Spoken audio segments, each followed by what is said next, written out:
Hello students, simple harmonic motions के numerical या concepts को समझने के लिए हम लोगों ने एक चीज़ समझा है कि सिंपल हार्मोनिक मोशन एक स्ट्रेट लाइन मोशन होता है किसी पॉइंट के टू एंड फ्रो या बैक और फोर्थ होता है, बैक एंड फोर्थ होता है, राइट। ऐसे होता है, ये कोई पॉइंट है, यहाँ पे मेन पॉइंट है, ऐसे ऐसे करता है, राइट। ऐसे ऐसे स्ट्रेट लाइन जो है मोशन करता है। और ये मोशन कैसा होता है? पीरियोडिक मोशंस होता है।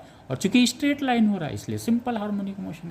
जब भी इस तरह से सिंपल हार्मोनिक कॉन्सेप्ट्स आए, हम एक सर्किल कंसीडर करते हैं, राइट। एक इमेजिन सर्किल हम कंसीडर करते हैं जिसका मीन पोजीशन जो है वो सर्किल का सेंटर होगा, और जो मीन पोजीशन जो मैक्सिमम डिस्प्लेसमेंट होगा वो सर्किल का क्या होगा? रेडियस होगा, नंबर एक। दूसरा, ये जो एम है, ये एम क्या होगा? सर्किल के डायामीटर पे होगा।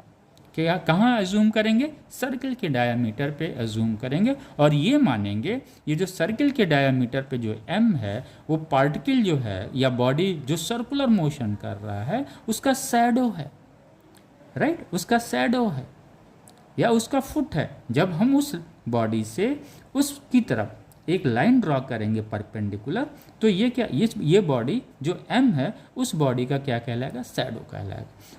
अब चूंकि यहाँ पे एम ही जो है हार्मोनिक मोशन कर रहा है, तो ये पी जो सर्कुलर मोशन कर रहा है उसका शैडो बॉडी का मास भी हम इमेजिन कर लेंगे कि एम है। अब ये यहाँ पे डायमीटर के जो है, डायमीटर के अलोंग जो है स्ट्रेट लाइन जो है, ये डायमीटर इसका जो हार्मोनिक मोशन होगा उसका एक्सिस क्या होगा? मोशंस का डायमीटर होगा, राइट। और ये सेंटर क्या है? ये मीन पॉइंट है। यहाँ से हम कंक्लूड करते हैं सवाल का।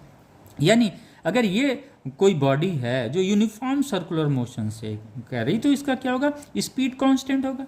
लेकिन उस बॉडी का तो स्पीड कांस्टेंट होगा, लेकिन यहाँ पे जो डायमीटर के एक्सिस के अलोंग जो हार्मोनिक मोशन बॉडी कर रहा है उसका स्पीड क्या होगा? चेंज होगा। It depend on to the displacement, और इसकी वैल्यू आती है u equal to omega under root a square minus y square. Y क्या है? डिस्प्लेसमेंट है। ए क्या है? एम्पलीट्यूड है या मैक्सिमम जो है ये डिस्प्लेसमेंट है। कहाँ से? फ्रॉम मीन पोजीशन से। वाई क्या है? डिस्प्लेसमेंट। कहाँ से? मीन पोजीशन से। तो इस सर्किल से हमें इजीली समझ में आता है, ताकि वो थीटा ओमेगा टी का कॉन्सेप्ट यहाँ पे क्लियर हो जाता है। और हमको पता है हार्मोनिक फंक्शन जो होता है वो साइन या ओमेगा के फॉर्म में होता है। तो y equal to a sine omega t, ये हमारा सिंपल हार्मोनिक मोशन का इक्वेशन। अगर y इक्वल टू 0 है देन u क्या हो जाएगा?